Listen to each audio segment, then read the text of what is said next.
Hey guys, welcome back to the channel. So if you saw my video a couple episodes ago, or maybe like a month or so ago, I don't remember. I was at the junkyard and I picked up some Brembo 17Z calipers off a Touareg that I was going to do the retrofit on the IS300 with. So today what I'm going to do is I'm going to clean up all the calipers I got, the ones from the junkyard and the ones I got from another junkyard that I ordered for the rear. I'm going to clean them off, degrease them, get them pretty much cleaned up. I'm going to take all the hardware off. I'm going to get rid of all the rust using that vinegar trick. I'm going to throw them all in the tumbler. And then once I get them all cleaned up and all the dirt and grease and everything off of them, I'm going to throw the calipers in my sandblaster and then start blasting them clean so I can actually start working on them and fitting them so I can get them onto this car. So stay tuned.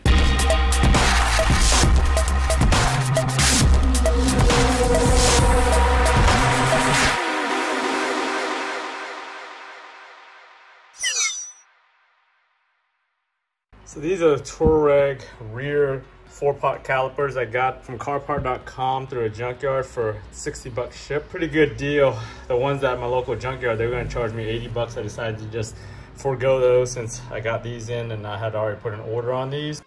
So I just sprayed them with some super clean. I'm going to let them soak overnight.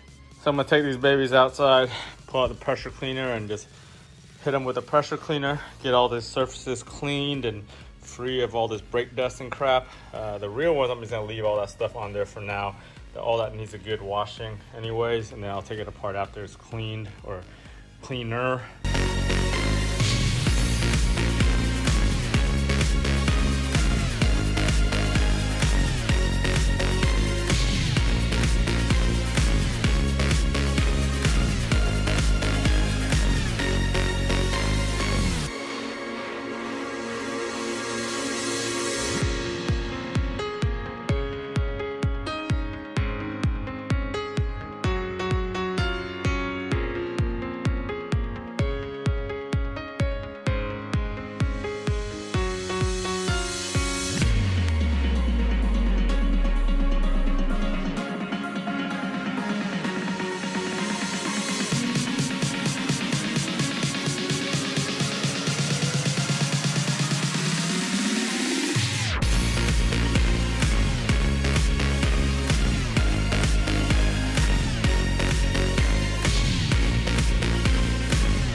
Oh yeah, these babies are cleaned up for the most part. At least most of the grease and crap is off of them.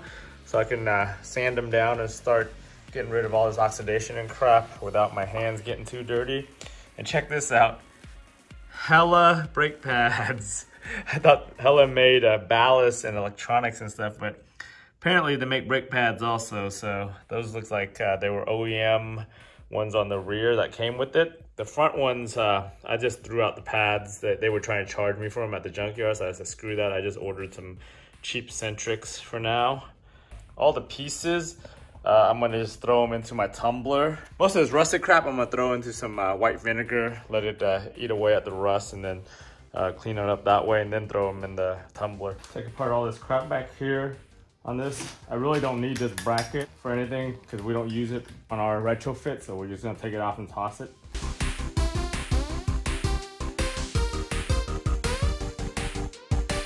These end plate, these little covers here, we don't need those for our retrofit, so we end up tossing those anyways.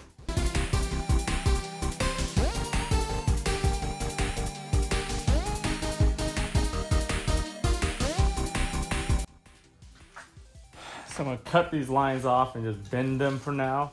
Easier to work with.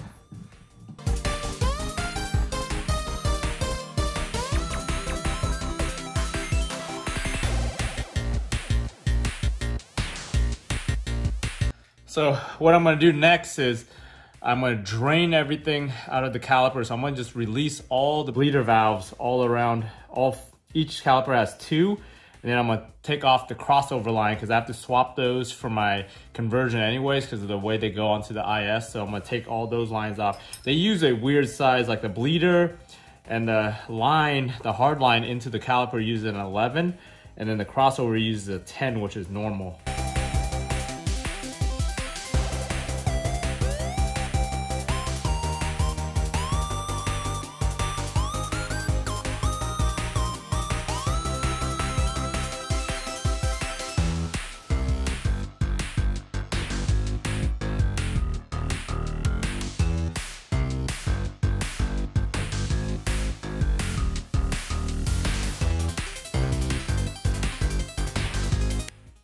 So got everything pretty much stripped down and just gonna hang it here for a couple of days, let it all drain out.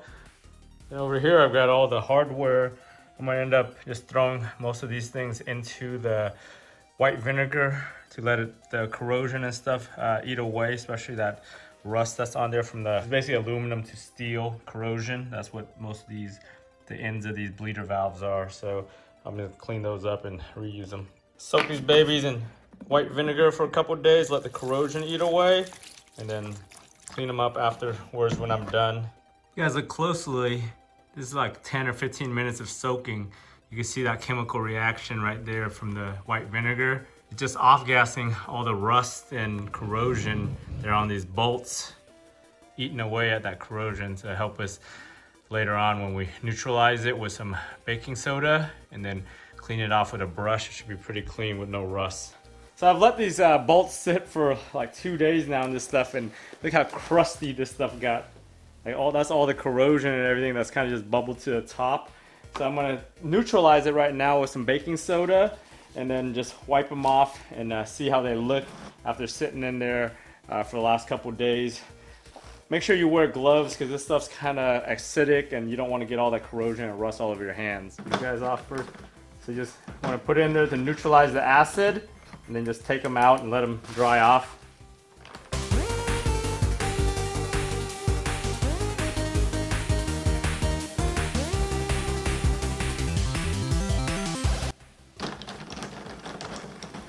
One thing I learned recently is when I was doing this, if you have any bolts that have zinc or any kind of coating on them, the vinegar actually strips all that stuff off of there. So just be careful with that if you don't want to lose your zinc coating on your bolts or your other metal hardware or anything else that you soak in there, because yeah, that basically strips all that off clean down to bare metal.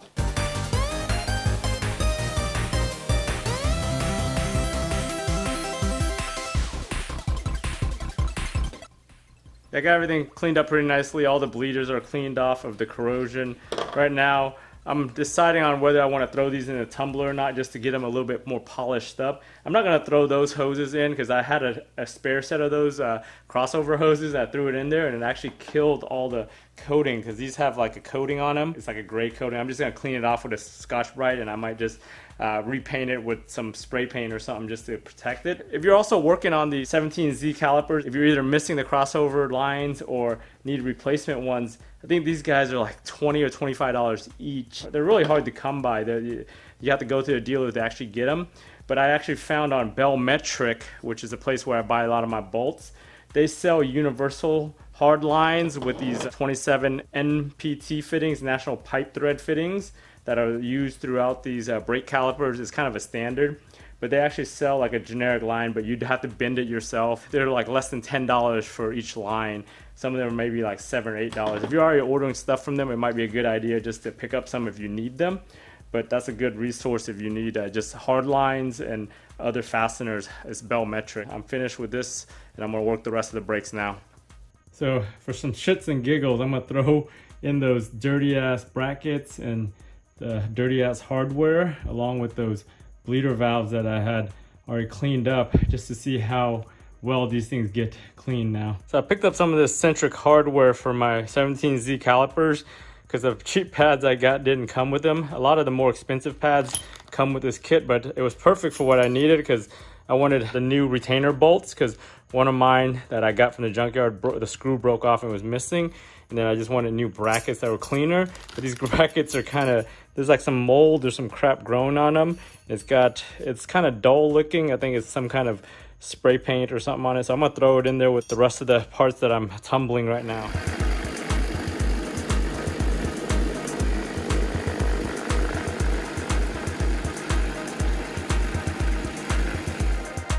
I'm gonna go ultrasonic clean and just let it clean. 480 seconds. So I've let this baby run an ultrasonic cycle, a degas cycle, and this is a second ultrasonic cycle, so it's about to come to an end now. This should clean it up pretty well. So take these out and kind of rub them down. Yeah, this baby is sparkling now. This thing was completely black. This is one of the brake calipers. The one thing with these is the threads are still full of all the dust, but that's no big deal. Once you start screwing them in, they'll clean those things right up by themselves. So next up in the refurb is I'm gonna put them in my blast cabinet. If you guys saw one of my recent videos, I was putting together this $100 Harbor Freight blast cabinet. So what we're gonna do today is we're gonna put these things in there and start cleaning them up, all this dirt and dust before I start working on it. I'm changing out all the seals and I'm doing a full rebuild, so I'm not gonna be too careful about like taping up those seals and everything. Plus I'm gonna just leave it like that and I clean out the inside of those pistons and everything. I did put the bleeder valves all back in, and then I've plugged up that hose with one of these little plugs that I bought from Amazon. That's for like powder coating and painting and stuff, so that way I don't get any dust inside the cylinders.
Oh yeah, got these babies blasted. Look how clean and fresh they look now. So that's all etching that's been done by the sandblast machine. You can see how good it looks now, how clean everything is. So now that I got them all cleaned up and refurb, I can get these babies ready to get on the car. Hey guys, thanks for tuning all the way to the end of this video on refurbing these 17Z Brembo calipers. Obviously, that was a good find for me to find those in the junkyard and get them all cleaned up and ready for my IS300 big brake project. So now that I got them all cleaned up, I'm ready to get them onto the car and fit them using those brackets I got from Overkill Engineering. They're not exactly a bolt-on. You gotta modify both the front ones and the rear ones. The front ones you gotta trim a bunch of the edges so that it clears the rotor. The rear has the same trimming, but it's not as aggressive. So on a future episode, I'm gonna get down to actually fitting it on the car. I'll show you guys what I need to trim on it to get it to fit, and we'll go through that. And then once I get it all trimmed up and fit on the car the way they are now as they are bare, I'm gonna prep them again to powder coat or paint. I'm not sure what I'm gonna go with yet. I really want to powder coat them, but I have to go and buy a oven. I gotta go buy the equipment to do it. Just powder coating is so much cleaner and easier to do than painting. So I've got all the paint supplies and the equipment to do paint, but I just feel like I want to powder coat this time. If you guys have opinions on powder coat or paint, just leave some comments down in this video and let me know what you think I should do. Anyways, if you guys found this video useful, give it a thumbs up. If you haven't subscribed to your channel already, go ahead and subscribe to your channel, and I'll talk to you guys next time.